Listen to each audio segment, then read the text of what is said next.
I always say like this work is like the lightest way I know of letting go of the heaviest things in your life. You're not here to re-experience something. You've got blocked energy of abuse or whatever it is. Let's get rid of it and let's replace it with unconditional love and understanding and compassion so that you can have some wisdom and learn what you're meant to learn. Welcome to Exploring the Mystical Side of Life with your host, Linda Lang. Hi, this is Linda Lang from ThoughtChange.com. We are exploring the mystical side of life once again this week. If you enjoy our conversations, remember to subscribe, share with a friend. Today, we are talking Theta Healing, getting really down to the root and making some shifts in our subconscious and our energy system. We have Master Theta Healer, Karen Abrams, with us. Welcome, Karen. So wonderful to be here. Thanks so much for having me, Linda. I just love the idea of playing with energy to do our own personal healing, to do our soul growth. There's so much available when we can tap into that energy. Tell us a little bit about Theta Healing for anyone who doesn't really know much about it. So Theta Healing is a powerful technique or meditation. Some people might look at it as or a process that allows you to connect to your subconscious mind and connect you to your inner wisdom at the same time. Some people call that inner wisdom, divine wisdom. They would call it God or source or universe, whatever that name is for you. It's just when those two things get married, then they have a powerful impact. And it accesses your subconscious mind so that we can change our negative beliefs that are holding us back in our lives. So I'm nothing, I'm worthless, things never work out for me, those types of things, I'm not enough, right? And with your permission, we can energetically shift those and also access the trapped emotions that are messing with you and keeping you really kind of anchored to your past, right? Disappointment, abandonment, anger, resentment, these kinds of things, we can really land there a lot when we think of our relationships. And what they actually do, though, is just ride us into the rails and pull in events that we don't really want to happen in our lives. And so when you can access both of these thoughts and feelings, and then shift them in the most beautiful and positive and uplifting way, and replace those emotions with unconditional love and understanding and compassion, you start feeling better. You start feeling lighter. You start making different kinds of decisions because you feel so much better. So they're in support of yourself. You start to become your best ally. Your boundaries get better because you're more deserving, right? You're like, ooh, good things are happening to me. I must deserve this, right? And so those relationships that you have where it's a little more complicated between the two of you, they start getting easier for you because those people who think they can kind of take charge of you and kind of pull you in their own direction don't get that signal as much with you. So they start interacting with you differently. And one of the other areas that's really important, because I'm a big action person too, is that procrastination, those barriers, because procrastination is essentially an overwhelm that you're managing. And so those barriers that are causing the overwhelm start coming down, and you're able to kind of reach in and do those things that you know you need to do to move your business forward, to move your life forward, to move your relationships forward. And that's where the magic happens. You need to have both of those things. You can't meditate in a cave and make everything okay. So we got to be out in this world and do what we need to do. And when we do that with that energy in the right space, it's like surfing. You're surfing the right wave right into shore, and it's wonderful. So much in there to unpack, Karen. The first thing I'd like to touch on is how important the subconscious is for our transformation. We really can't heal or transform without its cooperation. So let's talk a little bit about that first. Well, when you have deep-seated patterns, like let me tell you, the people who come to me are usually women between their 40s and their 70s. They're like the rock of their family. They give all of the best advice, and they watch other people kind of pass them by because they're in that generation, they're in the sandwich generation. They're taking care of the kids, they're taking care of the aging parents, they've got a relationship or a marriage, they've got a business, they've got all these things going on. So their needs don't get met as soon as everybody else's needs do. So when that happens, you start feeling, a little frustrated with your own life. And so you can't advance the way that you want to. And so here's these deep-seated patterns you've had for maybe even generations. And then you need to have a technique where you get to your subconscious, you reach your subconscious mind, because without that, you're literally painting a dirty wall. And all of the people that I talk to, I can say all, a lot of times you can't, but they've tried other things and it hasn't worked. They've done therapy, they've done meditation, they've done, classes, they've read books, they've done yoga, they've done all these things. And so it's not like they're sitting back, they're doing a lot. You need to get to that, to add to what you're doing, to really just, skyrocket you into a different place in your life. Absolutely. And the funny thing about the subconscious is sometimes you're not even aware you have the issue, right? Right. Yeah. Or you just don't know how to fix it. You might have been dating the same kind of guy, getting the same kind of boss, having similar kinds of friendships. You can't, a lot of the people that I work with, they have money issues and anxiety issues, and there's some health thing going on. Because this is all about like, we're not getting our needs met. We're letting ourselves down. We're feeling like we're a disappointment to ourselves. And when all of that stuff happens, you stop enjoying your life as much and your body starts, coming down. I always say that whatever issues you don't resolve, your body's going to resolve them for you at some point in time. And so it's going to show up, and it showed up for me. I had anxiety for 6 years.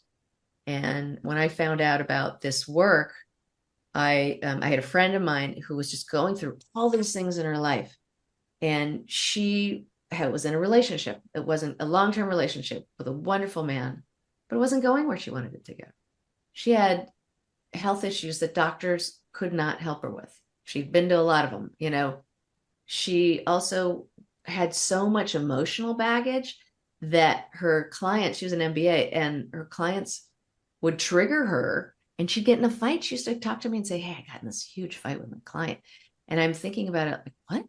Why are you fighting with your clients? Like, what's going on inside of you? Not the judgment, but the just like, what's going on? So when she started working, I watched her work with Vienna Steibel, who's the founder of Theta Healing, for a nice period of time, not too long, considering what she did. And she transformed all these areas. Her health started getting better. She found better practitioners to work with her. So that's the opportunities that came in. She transformed that relationship into a beautiful friendship. And she got out of her own way. She healed the root causes of that anger that was really messing with her clients and having her clients, quit her. And her business just started taking off. And I watched and went, oh, whoa, what just happened, right? And so she hosted Vienna. Vienna came into town to teach a basic Theta Healing class. And when I got out of this class, I remember walking around my apartment and I felt grounded and centered and taking deep breaths. And I felt all this energy in front of me. And I'm like, what is going on? Like, I don't even recognize it. Feels so remarkable. Is the best way I could put it. I was in my apartment, like, what is going on? Look at this. Like, it was so much space around me. And I had anxiety for 6 years. I'd been working with a therapist for a year and a half who was an amazing, amazing guy. Amazing. He helped me so much. And even with his help, I felt like there's like this chunk that I can't reach. And we're talking about the subconscious. I can't reach it and I don't know why. And in that moment of all of this groundedness and this clarity and this space, I realized, I went, oh my gosh, anxiety is gone. And it was the first time in 6 years that my body was out of fight or flight. And so usually when I noticed that I wasn't nervous anymore, that's when it would come back, right? Because your body's like, no, no, no, no, no. Because what was normal for me, right? The homeostasis was anxiety and trembling all day long. And when that happened, and then I noticed, and then nothing happened again, I was like, wow. So I just signed up for every single class I could take, practice classes, advanced classes. Some of the symptoms came back in 3 weeks, but they were so much lighter. And by then I was in it, man. I was like working it and working it. And it just resolved and resolved and resolved till one day I just didn't notice it anymore. And I just moved on. Beautiful, beautiful. Do you remember the root cause of your anxiety? Because it can be something totally nothing to do, seemingly, with what is happening in your life, right? What I figured out for me was that it was, and I believe this to be in general true, it's compressed emotion. So I remember in my 20s, and my mom was a very touchy-feely, emotional, evolved woman. And I loved that. And I ate it up and we were very, very close. And I remember when I hit my 20s, for some reason, my brain went, oh, to individuate from her, I decided to start kind of shoving things down and then not talking about it. And I think when I did that, it just started the ball rolling there. And I just started, things started happening. And, there was death in the family, my grandparents started dying, like different things, like things. And my stepfather died, and my grandmother, my grandfather on one on each side passed away, and all of these things that were just kind of building up inside of me. Not that I didn't grieve. I think I had a lot of stuff that was going on that was terrifying me. And I was just shoving it down. I wasn't really dealing with it. So I really believe that's what my system just went into overwhelm.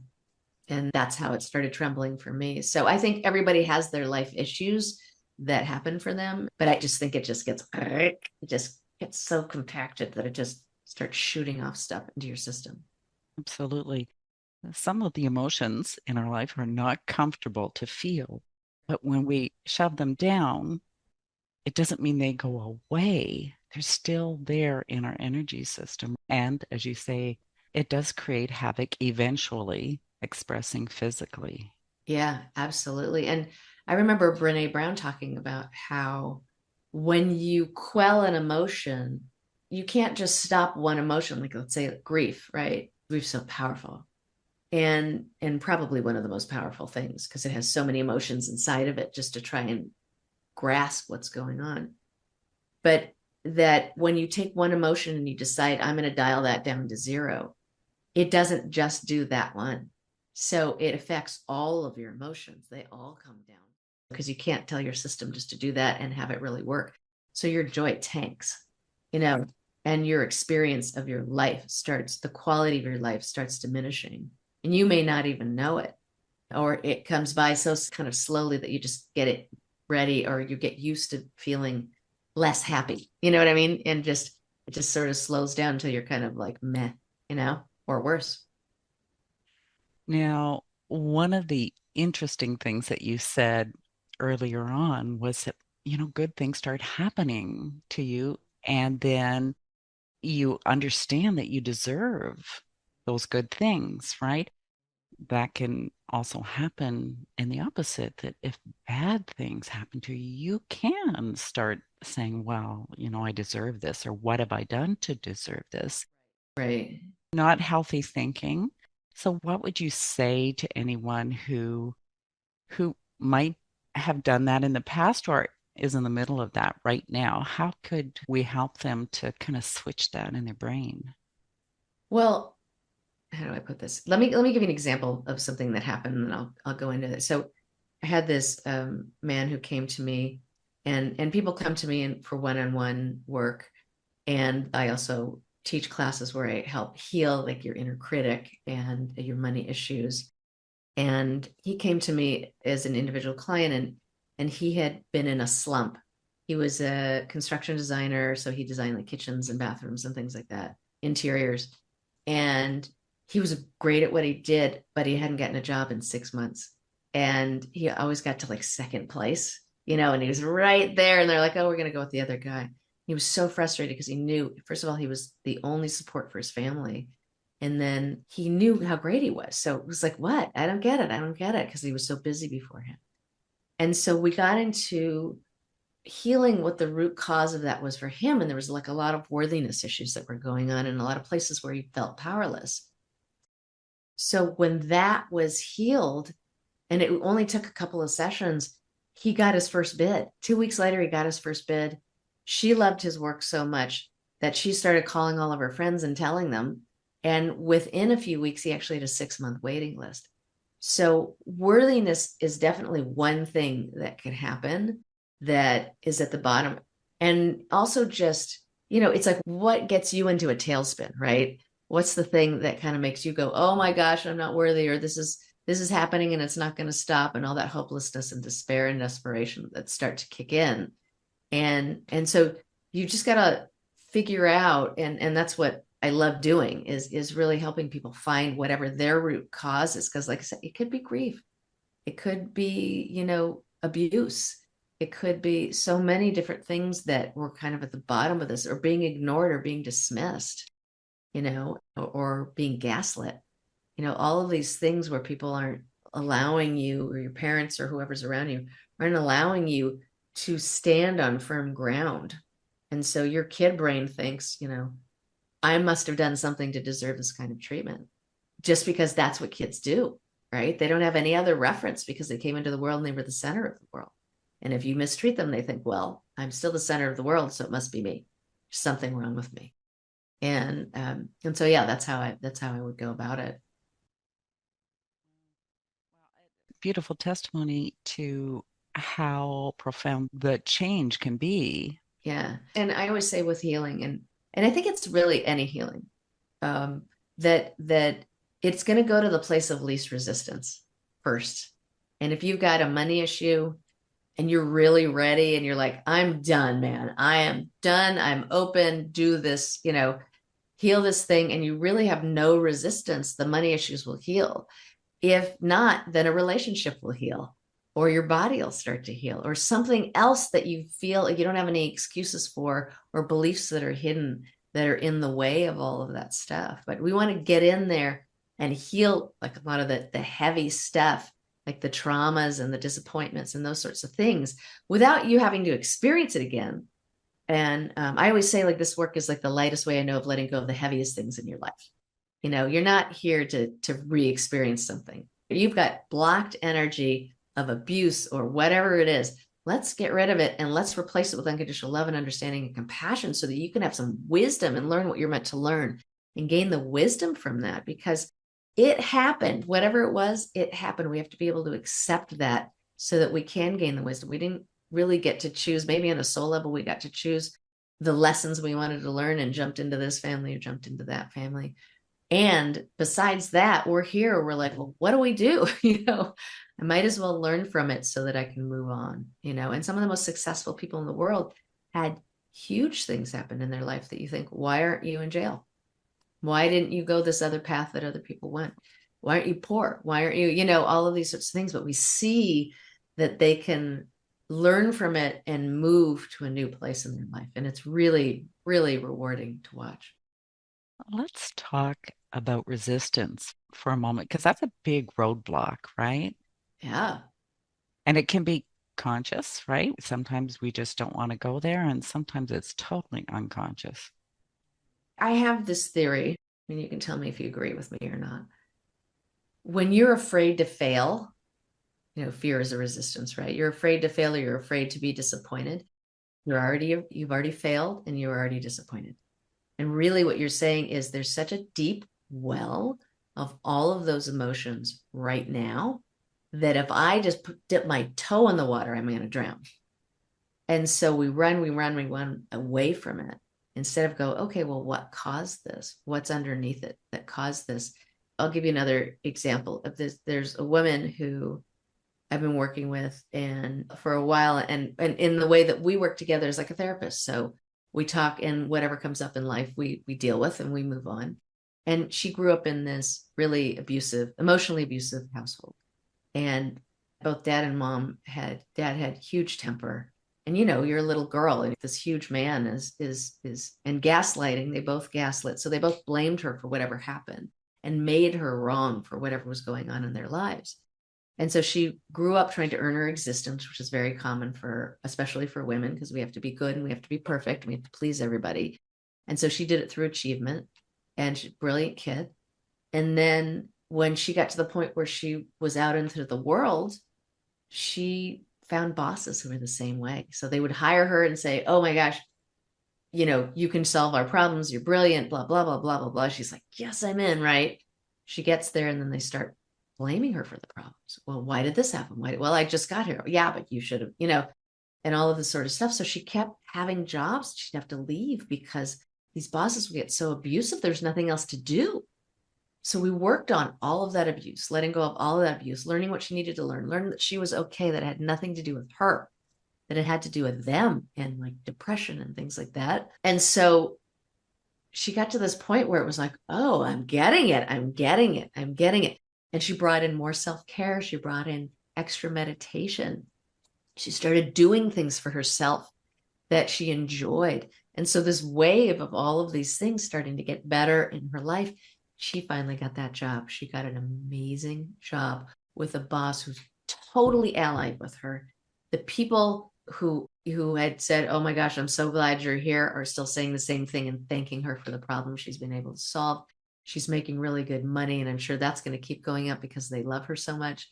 And she's finally hit it at this point in her life.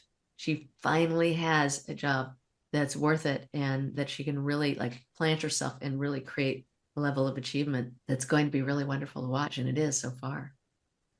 That pattern of perfectionism, it's a big roadblock. Oh, yeah. Yeah. Absolutely. I have to be perfect to be loved. And we start to parent ourselves in that same way. And in perfectionism, right? Everything has to be perfect in order for you to be allowed to exist. And then we think that the best way to parent ourselves is with that level of, being the drill sergeant to yourself. And it's never enough. It's never enough, never enough. And there's nothing wrong with having an attention to detail and wanting things to look the best that they can, because that's appropriate. We want to put our best foot forward. And, if I came to this interview in my pajamas without taking a shower and no makeup on, maybe that wouldn't be my best foot forward. You want to come out that way and really show yourself. And so that is still good. That is still wonderful. It's just that we take it to this place where we talk to ourselves in a way that we would never allow anyone to talk to us. And that's why I call that work inner bully work, so that you can start talking to yourself in a supportive way so that you can say, no, I know I'm valuable and that had to do with them. And I'm creative, all of these sorts of things. So that creativity and that clarity and that purpose can come so that you can move forward and take these actions. Because that resistance is all of that chatter, all that chatter. This one's not going to work. You're not enough. You're not smart enough to do this stuff. You're not good looking enough to get that guy or that woman. Sorry. I mean, I wish you were, but this is what you got. And so it's all that waiting for the other shoe to drop stuff that definitely is very ancestral in its origins. And so you may have had these feelings and these thoughts for generations, and they're still messing with you. And the crazy thing is, when we focus on the flaw or what we perceive as a flaw, we're sending energy to the flaw. Feeding the flaw. Yeah. Exactly. We're not resolving it in any way, shape, or form. It's wild. And it's very easy to go into those places because we're so used to feeling this certain way. And we but ourselves to death, right? So you'll say something like, I love my family. They're really great. I know I have this amazing family, but my work life, I can't believe that I can't get more clients. I can't believe that my classes have one person. I can't believe, that I can't figure this out. And we center in on this one thing. And when you focus on something, it shows up in your life more and more and more. That's just what happens to us. So we start seeing those disappointments and we go back to it because we think, if I just lay in this mud, and I wallow in it, somehow I'm going to get out of it, which is bass backwards, right? We can't do that. We need to be able to find the solutions, find out and understand and focus on what's going on that's really right in our lives. What's changing? How are we changing it? And what's right in our lives? And then understand, yeah, this thing over here certainly needs to be tweaked. Absolutely. And then how are we going to do that as opposed to, just going, oh God, it's so horrible. I hated it, and going into that space. It's so easy to do it by yourself, when you're in your room or just lying there in bed. It's so easy to go there. And it's so hard to get out of it by yourself sometimes, right? Yeah, that's why it's good to have somebody across from you going, hey, do you want to be aware that this is what's happening with you, that this is a pattern for you? And let's figure out what the root of that pattern, let's heal whatever happened at the beginning of this pattern that sparked it off. Because it's a survival mechanism, that's why it's there. So there was a benefit. And maybe the benefit of feeling disappointed all the time or feeling like you're passed by is that you're hoping someone's going to kind of pick you up and love you more, you know? And really, it's just a cry for love. Didn't Marianne Williamson said that everything is either, what is it, like a cry for help or a search for love? Like it's like two different kinds of two things. And I may be mixing this up, but I'm pretty sure that's what she says. And it's so true. You're like, wow, I never thought of it that way. And if I got it wrong, Marianne, I apologize. I'm pretty sure I'm right. Pretty sure. It's wisdom either way, right? Yeah. Karen, how do you feel about doing a process to help people feel the shift and experience theta? I would love that. Okay, you just have to let me know how long I can play with everybody.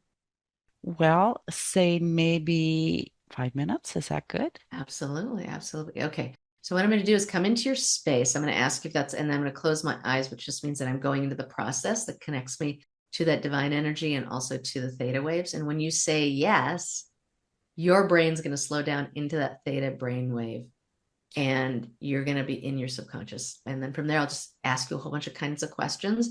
And when you say yes, that process will happen to you. Okay. And so you'll be the one who's the proxy for everybody here. Okay. Okay, but everyone that listens to the call will also receive, Say right? yes, they will, as long as they say yes or say it in their head. Once they say yes, originally, if you feel like you're going into kind of a deep sleep-ish kind of thing, that's the theta brainwave, because that's when you're tipping off into your dream state. So that's okay. That's permission also. So, okay. So is it okay if I come into your space? Yes. Okie dokie. All right. So I just started shaking my head because I can feel the energy coming here. And so let's do a little bit here on recognizing your value. So would you like to know what? And let me ask you a question. Do you have a name that works for you for that energy, the divine universe, God, source, inner wisdom? Is there one that you like? They're all good, honestly. All right, I'll switch it around.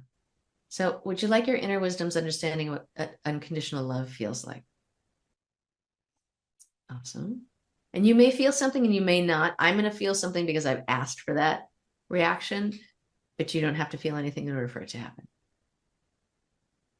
Would you like to know that you're deserving of receiving God's unconditional love? Yes. Would you like to know how to and what it feels like to receive it? Yes. Beautiful. Ooh, I can feel it going down the whole body there. Would you like to know what it feels like to be appreciated from the universe's perspective?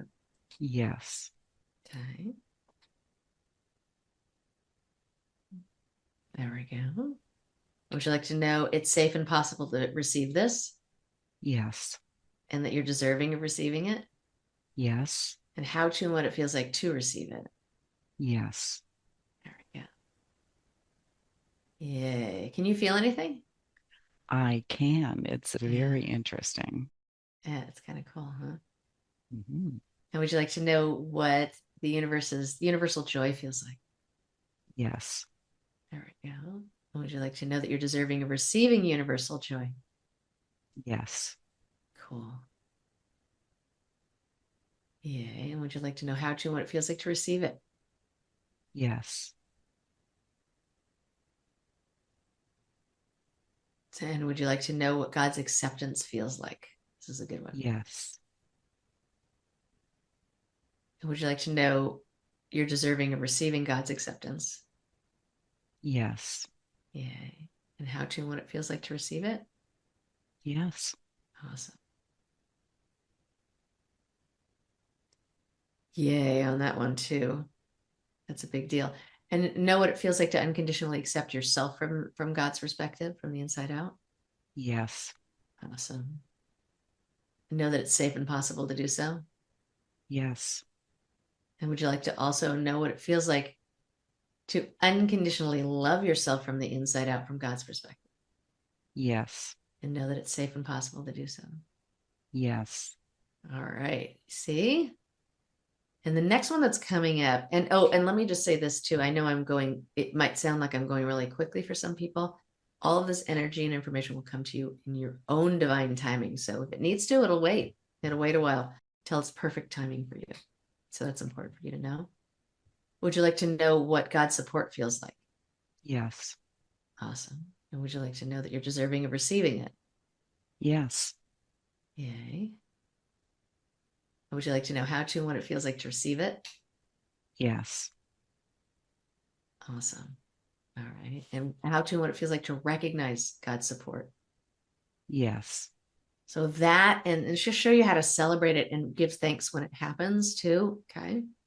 Because that's anything from, I had a really cool one happen the other day. I was taking a walk, and this has never happened to me before in my neighborhood. And this man I've never met before pulled his car over to roll his window down and talk to me. And he said, I just want you to know I saw a coyote go up that street over there. So be careful. Out of nowhere. Like he could have passed me. It was a small coyote, went that way. I was going to go this way. I wouldn't have known, probably wouldn't have run into it at all. That was a moment I went, wow, first of all, thank you. And then I was like, I got support in that moment. So it could be something like that. It could be a cat leaning against your leg, a baby going, whoa, look at you, getting a parking spot, whatever it is. When you feel and celebrate that support, the universe is going to give you more reasons to get that kind of support and more reasons to be grateful. And that's what you will always want to be focused on. And so there we go. Let's do a few more here. Let's see. And let you know, and this is where I'm going to bring in now how valuable you are. It's just to know from God's perspective how valuable you really are, how irreplaceable you really are.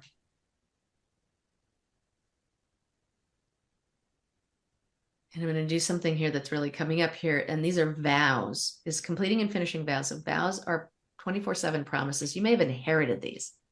They were there to try to right a wrong or balance something out. And we want to complete and finish them because if they are honorable, you want to be able to choose when to do them. And if they are something that like vengeance or something like that, where you just don't want to feel it all the time. And so let's complete and have God complete and finish all the vows.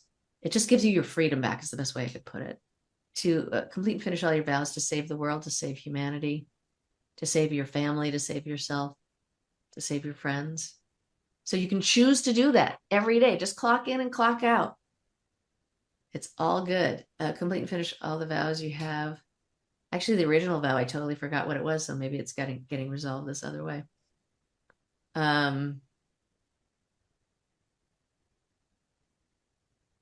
Vows of poverty, vows of chastity. So these are old things. Oh, vows to earn your existence. Let's have God complete and finish all of those. That's a big one. That's the one I'm going to grab. The vows of perfectionism, to be perfect, to be loved.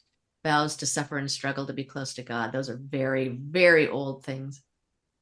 And vows to suffer and struggle for all the reasons. Let's have God just complete and finish all of those. And complete and finish all the vows you have of isolation. Those are very big. Woo! Feeling alone is an old, old feeling that you're going back to. And let's also show you how you can connect to your ancestors and have them lift you up as opposed to hold you back. And really connect to the energy and the resilience of your ancestors and have that help you move forward and really feel their support too. Okay. And then let's let you know what God's abundance feels like, that you're worthy of receiving God's abundance and blessings every day. And show you how to and what it feels like to receive them. And notice when they're coming to you. Notice these gifts, big and small. And give thanks. All right.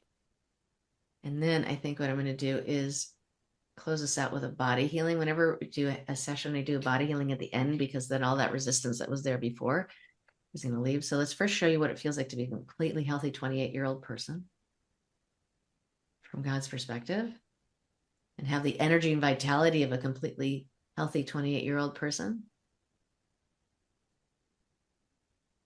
There we go. And then perfect. And know that it's possible and safe to have that and still be loved and cared for. And still be able to bring in money and get work.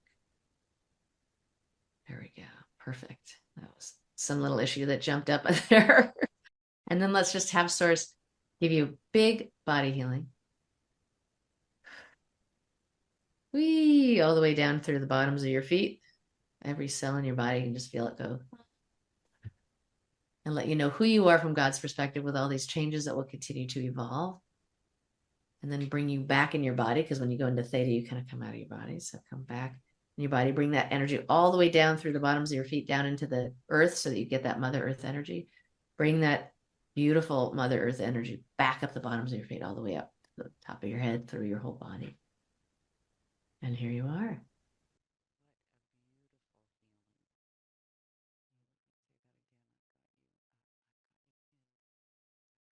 What a beautiful healing. You felt that. Thank you. That was really, and that was just connecting into your group, your community, because these are the things that are going on with them. So it's I love this work. I thank God I have it every single day. It's such a powerful coping mechanism and a way and learning tool. Let's say better than a coping. It is. It vaults you forward in your life. It's both. It's like something happens and it helps you, but then it brings you to a whole other place. And yes, I'm telling you, I feel very, very blessed to have this here. So beautiful, beautiful. And if you experience some energy sensations in this healing, why don't you write a little comment underneath the video? We'd love to hear it. Absolutely. I know for myself, I felt lots of tingles. The crown opened in one place. At the beginning, there was a lot of vibration, energy coming through the skin on the face. And that Mm-hmm. always signifies to me things like self-worth or your perception of Mm-hmm. yourself, the face that you Mm-hmm. put out to the world. So it's really Mm-hmm. interesting. Yeah, and it makes you aware also of like old roles that you go into depending on the people that you're with and how long they've known you. It's really interesting. Yeah, I've noticed that. And you just start being so much more consistent with who you really are now, without being affected if people want to look at you as that 10-year-old girl who stole their bike, or or punched them in the stomach or something. Um, that you really carry yourself differently, and you feel that energy just emanates out, and people address it. They see the new person in the room, and when they don't and they're really committed, it doesn't have to affect you anymore, because you know who you are, and you no longer need somebody else's approval to be who you are. Beautiful, beautiful. Now, Karen, if people want to know more about your work, where can we send them? Oh, sure. Well, my website is thinktheta.com. So think like the word thinking, THINK, and then theta like the brainwave. So THINKTHETA, thinktheta.com. And you can email me at Karen@thinktheta.com. On there's all my contact information if you want to call me and talk to me about any of the healing, workshops that I have, or one-on-ones. I'm happy to talk to people about that. And you have a free gift for the listeners. Yeah, boy, we were talking about which one to do. What's coming up is Love Yourself. And Love Yourself is a meditation that helps you love yourself more, because at the center of your entire life is how much you love yourself. And that emanates out and brings in good fortune to you, brings in better relationships, helps you able to heal the relationships that you have. But the first one is with yourself, and it's the most important. So grab that one. It's really lovely. I always say if you do it at night, because it's about 5 minutes long, and you just listen to these downloads like I was giving today. And when you do that, every single time you do it, it's different because you've changed. So it gets deeper and deeper and deeper every time. And when you do that at night, then you know how the last thing that you're thinking about or feeling, you've got 8 hours of that. Your subconscious mind marinates for 8 hours. So if it's about loving yourself, imagine 5 minutes could last like an 8 hour session. So it's all good and so worth it. Really, really wonderful having you, Karen. Thank you so much for being my guest. Oh, it's been such an honor. You're wonderful to talk to. Anytime, we'd love to come back and play again. Thank you. Thank you. And thank you for listening to this week's edition of Exploring the Mystical Side of Life. You will find all of our conversations on YouTube, on your favorite podcast platform. Come visit me at thoughtchange.com and see what energy medicine can do for you. That's it for this week. We'll see you again next time. Bye for now.